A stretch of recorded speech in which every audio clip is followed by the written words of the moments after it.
रुद्राक्ष, इसके पेड़ आपको विशेष तौर से हिमालय पे ही मिलेंगे या नेपाल में आपको इसके पेड़ दिख जाया करते हैं। लेकिन अब रुद्राक्ष के पेड़ हमारे बिहार में भी दिख रहे हैं, और केवल दिख ही नहीं रहे हैं बल्कि उस रुद्राक्ष के पेड़ से रुद्राक्ष जो है आप देख सकते हैं ये तैयार भी हो रहे हैं, निकल भी रहे हैं, फल भी आ रहे हैं। और इसी दौर में हम बेतिया में हैं, और बेतिया में हम हैं विजय कुमार पांडे जी, और उर्फ कह सकते हैं या चर्चित नाम आलू पांडे, जो कि बेतिया ज़िले के रहने वाले, पश्चिमी चंपारण बेतिया ज़िले के रहने वाले हैं। और इनके यहाँ रुद्राक्ष का पेड़ है, आप देख सकते हैं ये रुद्राक्ष का पेड़ है, और अभी से इस समय रुद्राक्ष में मंजर आए हैं, रुद्राक्ष के पेड़ों में मंजर आए हैं। तो समझते हैं सर से और जानेंगे कि रुद्राक्ष पेड़ आखिर इस इलाके में कैसे हुआ। चूँकि अब मोतिहारी जो है, अगर माफ़ी चाहता हूँ, जो चंपारण का इलाका है वो नेपाल से सटा हुआ है, हिमालय के कहा जाए तो गोद में नहीं तो तलहटी एरिया में है, हिमालय की तलहटी में ये जिला है बिहार का, और बिहार का भारत का प्रवेश द्वार भी कह सकते हैं इसको, हिमालय से अगर आप लेते हैं नेपाल के जरिए तो वो देखिए रुद्राक्ष है। और ये दिखाइए लगातार हमें दिखा रहे हैं, हम देख भी रहे हैं, और इसी को आज जानने के लिए आए हैं कि ये जो केवल हिमालय पे जो रुद्राक्ष के पेड़ हुआ करते थे अब यहाँ पे कैसे हो रहे हैं, और कितना इसका फ़ायदा है, और कैसे ये लगाए, क्या थी कहानी। तो सर किसान तक में आपका सर स्वागत है।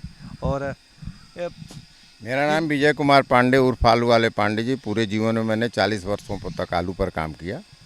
मेरा पारिवारिक पूरा ही आध्यात्मिक है, और मेरी माता जी रुद्राक्ष से काफ़ी प्रेम रखती थी, लेकिन शुद्ध रुद्राक्ष मिलने में हम लोग कई तरह की कठिनाई होती थी। रुद्राक्ष का महत्व सिर्फ अध्यात्म से नहीं, लेकिन इसके कई बीमारियों से भी जुड़ा हुआ इसका महत्व है, जिसके चलते जैसे ब्लड प्रेशर हुआ, शुगर हुआ, कई ऐसी बीमारियां हैं जो हमारे वैद्य कहते हैं, ज्योति कहते हैं कि रुद्राक्ष से ठीक हो जाती है। तो हम इसके पेड़ के पीछे पड़े, और एक बार देहरादून जो पहाड़ियों से हम इसके एक पौधे लाए। ये पौधे तो लाए, लेकिन वहाँ के लोगों ने कहा, साइंटिस्टों ने, कि वहाँ नहीं फलेगा। हमने कहा सर आपके मिलते जुलते हमारे टेम्परेचर है, हो सकता है कि फल जाए। हम यहाँ लाए और यहाँ लगा कर लाए, तो ये जो आप पेड़ देख रहे हैं जी। ये पेड़ में करीब 1 कुंटल फलता है। 1 कुंटल? और इसका फूल अभी तो आप नहीं दिखा पाएंगे, लेकिन फूल आता है तो वो गजब का फूल है, किसी ने देखा नहीं होगा। और जब ये इसका फूल आता है तो इस इलाके की जितनी मधुमक्खियाँ हैं वो सारी मधुमक्खियाँ 10 से 15 रोज इसके फूल पर रहती हैं, और उसके बाद इसका फलन होता है। एकदम फूल और मधुमक्खी दोनों एकदम लिपट जाते हैं एक दूसरे से। हाँ, इतना कि सारे पर मधुमक्खियाँ लिपट जाएंगी, और इतना सुंदर फूल शंख की तरह। और पहले तो इसका हमको उतना नहीं आया, साधु लोग आते थे, दे दिया करते थे, बोरियों में रखते थे, दे देते थे। धीरे धीरे किसी चैनल ने इसको नेट पर डाला, और उसके बाद तो पूरे भारतवर्ष से मांग बढ़ने लगी। अब तो हमको लगता है कि इसकी लंबी खेती करनी पड़ेगी जितनी मांग है। अच्छा। और खेती से सबसे ज़्यादा आमदनी होगी, कि इसकी कीमत की कोई तुलना नहीं है। कहीं एक मुखी निकल गया तो भाई गजब का रेट मिल गया, पंचमुखी निकल गया उसका रेट अलग मिल गया। तो ये जो है हमारे हाथ में, ये सब कौन है? कुछ ये देखिए, इसको तो पहचानना पड़ेगा, अभी सफाई करनी पड़ेगी। ये सफाई करने के बाद इसको पहचानना पड़ेगा कि एक मुखी है, पंचमुखी है, क्या है। हाँ, वो निकलता है, उसका कुछ टेक्निक है। लेकिन तो हम चाहते हैं कि अब हमारे यहाँ भी होने लगा है, तो कुछ किसान भी इसको धीरे धीरे आगे बढ़ावें, क्योंकि मैंने देखा है ये कि इसकी जितनी मांग है हम अकेले 10 पेड़ 5 पेड़ से नहीं कर सकते हैं। तो ये कब लगाए थे सर? ये लगाए थे, ये 5 साल पहले लगाए थे इसको। कितने साल में आने लगा इस पे? ये तीसरे साल आने लगा। हाँ, और उसके बाद हमने 1000 पौधे बनाए। अच्छा। हाँ, और जो भी हमारे यहाँ आते हैं उनको एक पौधा हम रुद्राक्ष का ज़रूर देते हैं कि भाई आप ले जाइए, अपने यहाँ लगाइए, मंदिर में लगाइए। हमारे जो अतिथि आते हैं फॉरेस्ट डिपार्टमेंट में, उनको भी हम पौधा देते हैं कि इसको बढ़ावा मिले। हाँ, निश्चित है कि पटना में थोड़ा फलन कम हो सकता है, मुजफ्फरपुर में थोड़ा फलन कम हो सकता है, लेकिन बगहा से किशनगंज का जो एरिया है, जहाँ का टेम्परेचर 35-40 के अंदर है, वहाँ इसका फलन होगा, खूब अच्छा फलन होगा। कोई दिक्कत नहीं है। तो अभी मंजर आया है? अभी मंजर आया है। फल कब तक आ जाता है? फल ये करीब 25 दिन बाद इसमें फल आ जाएगा। आप फल आएगा तो हम आपसे आग्रह करेंगे एक बार इसका फूल दिखा दीजिए देशवासियों को। जरूर सर, फूल कैसे निकलता है इसका। बड़े आनंद आते हैं जब इसका फूल निकलता है। अपने आप पे झड़ जाता है ये? नहीं, ऐसा नहीं है, ये पक करके गिर जाता है नीचे में। इसी रूप में? इसी रूप में गिरता है, इसी रूप में। फिर इसकी सफाई करते हैं, सर्फ लगा के ब्रश से इसकी सफाई करते हैं, उसमें एक मुखी पंचमुखी की पहचान होती है। वो भी हम पहचान करेंगे, शायद आपके पास होगा तो हम हाँ, एक देख। अलग से वीडियो में उसमें हम दिखा देंगे कैसे उसकी पहचान की जाती है। लेकिन अभी ये सब बताइए, हिमालय पे होता है, नेपाल की बात है, नेपाल तो सटा है। हाँ, खैर नेपाल है, हम तराइये हैं नेपाल के, नेपाल की तराई में है। तो तराई में संभव था? नहीं, ऐसा संभव तो नहीं था, लेकिन हम जब पहली बार लगाए तो लोगों ने कहा नहीं होगा, लेकिन इसके अनुकूल यहाँ का टेम्परेचर मिला और यहाँ खूब फलन हो रहा है। फलन में कोई दिक्कत नहीं आ रही। रखरखाव में क्या स्थिति रहती है? रख रखाव में कोई विशेष नहीं है, थोड़ा पौधे कमजोर हैं, आंधी से थोड़ा इसको दिक्कत होता है।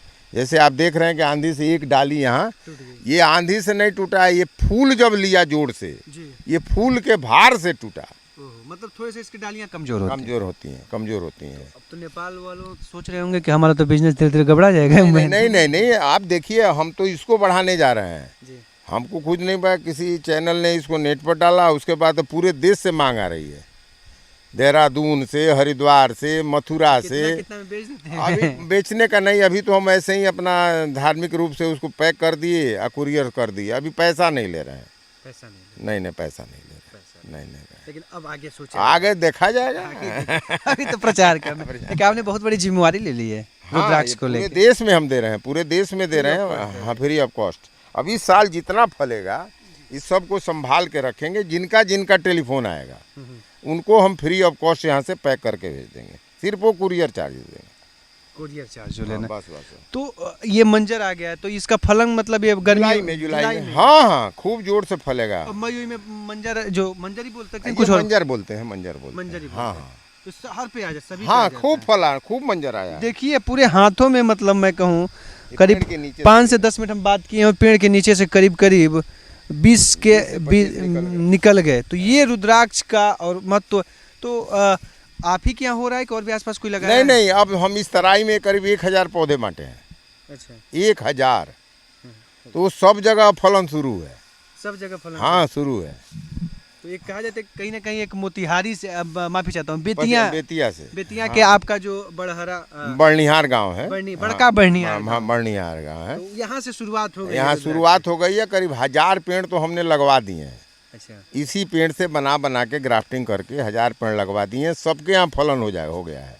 और अध्यात्म में अगर मांग बढ़ जाती है, बढ़ ही गई है, तो एक रोजगार भी हो जाएगा। ये अच्छा है। मतलब कहा जाए कि अब बड़ा जो आपका बड़निहार गांव है, यहाँ से रुद्राक्ष की खेती का इतिहास अगर बिहार में लिखा जाता है एज ए भविष्य में, तो यहीं से उसकी पटकथा पटना में भेजा है। माननीय मुख्यमंत्री जी के यहाँ भी उनके 4 केबिन में एक लगा है, जो हम आए थे सिकटा में तो वहाँ दिए थे, उन्होंने भी लगाया है इसको। अब वहाँ फलन का जानकारी नहीं है कि उनमें फला कि नहीं फला। वो तो मुख्यमंत्री जी के पास जाके पता करना पड़ेगा कि रुद्राक्ष आपके यहाँ हुआ या नहीं हुआ। यहाँ देखिए, एक रुद्राक्ष ही नहीं, प्रकृति ने चंपारण को इतनी मन्नतें दी हैं कि यहाँ पर स्ट्रॉबेरी है, यहाँ पर अंजीर है, यहाँ पर चाय है, यहाँ पर कॉफ़ी है, क्या नहीं हो रहा है। यहाँ अभी आपको सेव दिखाएंगे, सेव हो रहा है। चाय पे कहाँ, चाय कहाँ हो रहा है? चाय यहाँ हो रहा है। हम चाय किए थे, 10 प्लांट लगाए थे। अभी तो चाय का सब मौसम नहीं है उसका। कॉफ़ी? हाँ, कॉफ़ी का है प्लांट, अंदर दिखाते हैं, खूब फलता है। अच्छा, कॉफ़ी भी फलता है? हाँ, वहाँ भी ट्रायल में हम लाए थे दक्षिण भारत से, लेकिन यहाँ फल रहा है, खूब फल रहा है, कोई दिक्कत नहीं है। लेकिन उसका अगला प्रोसेस हमें कुछ मालूम नहीं है कि भाई इसको अब कैसे बनाएंगे, कॉफ़ी का रूप कैसे देना है। लेकिन इसका फलन है यहाँ, फलन है। हाँ, फलन है। तो जी हाँ, ये रुद्राक्ष को लेके हमारी जानकारी थी। विजय पांडे जी उर्फ आलू पांडे। ये आलू पांडे की कहानी भी आप किसान तक पे देखिएगा कि कैसे आलू पांडे नाम पड़ा, इसके पीछे भी है, और इनकी एक सफल कहानी भी हम इनसे जानेंगे। लेकिन अभी जो है, इस जो कड़ी में हम इनके फार्म पे आए हुए हैं, तो अभी रुद्राक्ष पे हम स्टोरी किए, उसके बाद कॉफ़ी पे भी करेंगे, और भी तमाम कई जो महत्वपूर्ण चीज़ें हैं उन तमाम चीज़ों पे करेंगे। तो छोटे छोटे वीडियो हम लगातार कर रहे हैं। और भी आपको कुछ जानकारी चाहिए, पौधों से जुड़ी हुई कुछ जानकारी चाहिए, तो आप बताइए, हमें लिखिए कमेंट बॉक्स में। हम वो जो सूचना आपकी होगी, जो सवाल होंगे, हम इनके यहाँ पहुँचाएंगे और वहाँ से फिर आपका निदान मिलेगा। तो सर, अगर ज़रूरत लगे तो आप अपना मोबाइल नंबर हमें बता दीजिए। देखिए, मेरा मोबाइल है 99 31 81 21 16, 99 31 81 21 16। तो रुद्राक्ष का इसी में हो जाता है? कोई ऐसा नहीं है कि मतलब पंचमुखी, एक मुखी, 2 मुखी वाला? सब अलग अलग है, होगा एक ही पेड़ पे? हाँ, एक ही पेड़ पर होगा। और एक है कि एक मुखी जो अलग पेड़ बनाया है, अभी वैज्ञानिकों ने इस पर रिसर्च भी किया है। अच्छा। कि एक मुखी को निकाला जाए, तो हुआ है, लेकिन अभी उसका रिजल्ट सामने नहीं आया है। पेड़ है मेरे पास। जी हाँ, ये है कहानियाँ नाम तो बता ही दिए, और रुद्राक्ष की ये कहानी थी, पेड़ की जानकारी थी। और भी अहम जानकारी हम आपको किसान तक पे देते रहेंगे। अभी के लिए बस इतना ही, दीजिए इजाजत, नमस्कार। अगर ये वीडियो आपको पसंद आया है तो इसे लाइक ज़रूर करें। अगर चैनल अभी तक सब्सक्राइब नहीं किया है तो कर लें और नोटिफिकेशन पाने के लिए बेल आइकन भी दबा दें।